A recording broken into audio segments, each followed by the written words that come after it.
The Knights of Stormwind Abbey roamed far and wide, serving the king's people with honor and justice.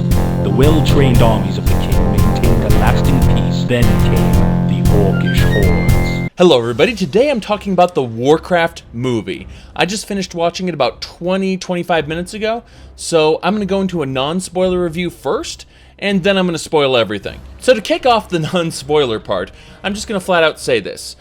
To all of you who went and saw the advanced screenings, to those of you who put up the articles where you rated it a 0 out of 100 or a 10 out of 100, worst movie ever, the Battlefield Earth of 2016, so on and so forth. To you, I have not only this, but I have this. Okay? That is pointed at you, all of you. Now, that said, the Warcraft movie is the best video game adaptation to movie that has ever been done. Because it did two things right. Number one, it didn't go out of its way to tell a ridiculous backstory. Number two, it didn't create all these unique characters to just pay lip service to the video game. It is basically a Warcraft fan film. Just like I said that Star Wars Episode 7 was a fan film done by J.J. Abrams, this is a Legendary Pictures fan film, except no J.J. Abrams, you ruined the Force. But luckily, because these people are actual fans who've kept up with all of the lore, all of the source material, they understand how the magic of this world works. Some events have been retooled. So those of you who are utter Warcraft lore masters, congratulations putting up with all the retcons. The Warcraft movie changes certain events for the better, so that it can tell a better narrative through the story, because this isn't an RTS. Ultimately, the movie can stand on its own. However, there is an open ending for sequels. If you aren't a Warcraft fan, this movie may be lost on you. But for those of you who have played Warcraft 1, or better yet, just learned the lore of Warcraft 1, and those of you who have actually played World of Warcraft and ran around the areas, you're going to see, oh, look at that was in the game! Oh, look at that was in the game! And holy shit, when they drop the names constantly. There is no ambiguity over who is Khadgar, who is Medivh, who is the king, who is Garona, who are these people? Durotan is going to say Ogrim's name. Ogrim is going to say Durotan's name. Because through these natural character interactions, we figure out who these people are.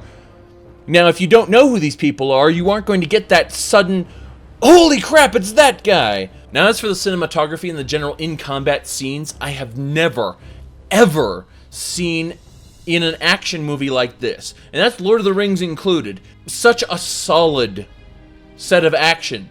What I mean to say is, in these movies, what they typically end up doing is they will have fight scenes where a lot is going on, and you just have to kind of take it on faith that these characters are actually doing something. Because you never get to see the whole picture, you just get to see like individual shots of action moves. In every major action scene, they had a very clear transition between what one character is doing to what another character is doing. It all felt fluid. There was never any scenes where the camera was just shaking and jarring around and you couldn't make out what the main characters were doing.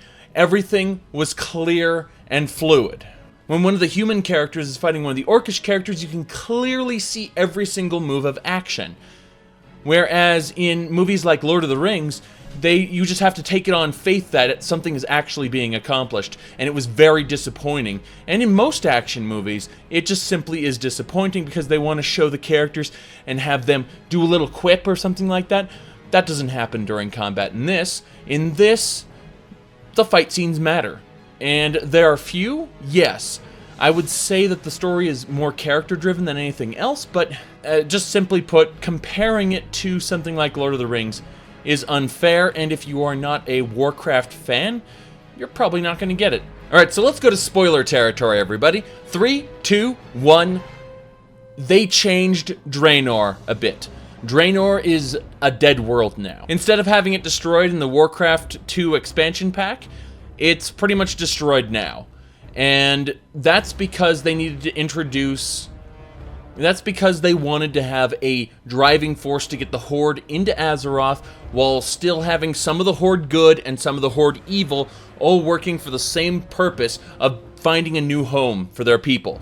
Half of the Horde is corrupted by the Fel, and the other half are the brown-skinned normal orcs. And we get introduced to Durotan and his wife has Thrall.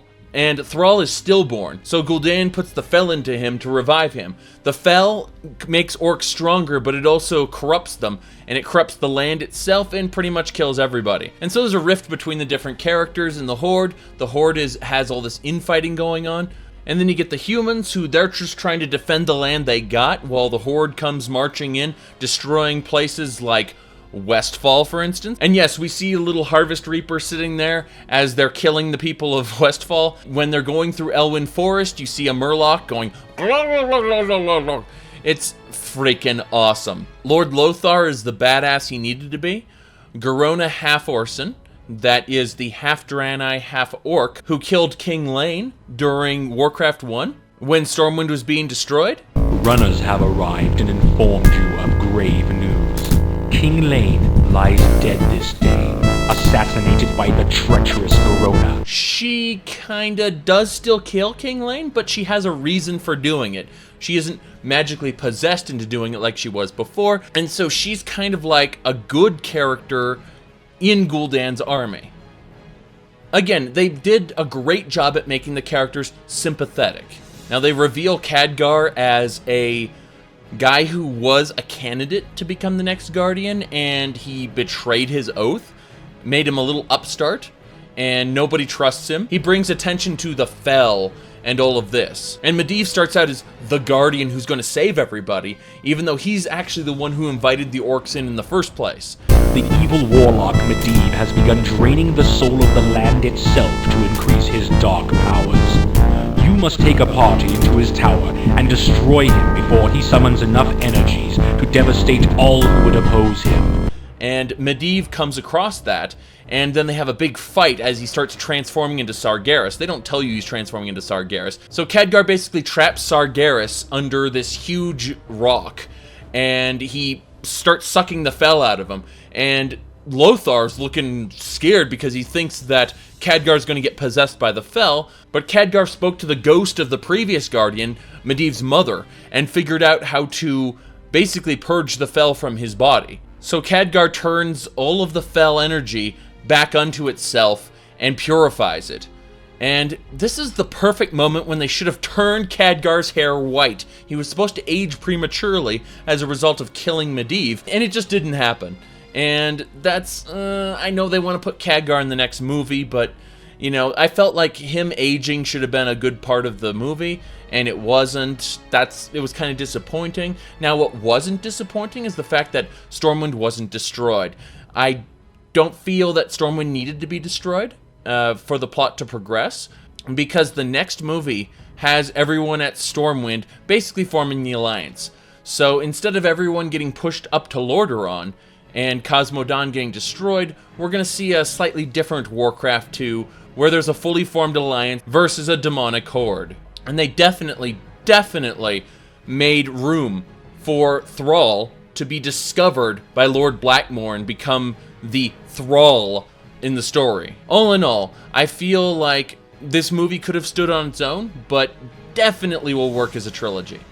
I look forward to seeing the Warcraft 2 movie. I realize there will probably never be a Beyond the Dark portal, or they'll integrate it into the Warcraft 2 movie, but that's okay. Either way, I said this before, and I'll say it again, there has never been a better video game movie than this.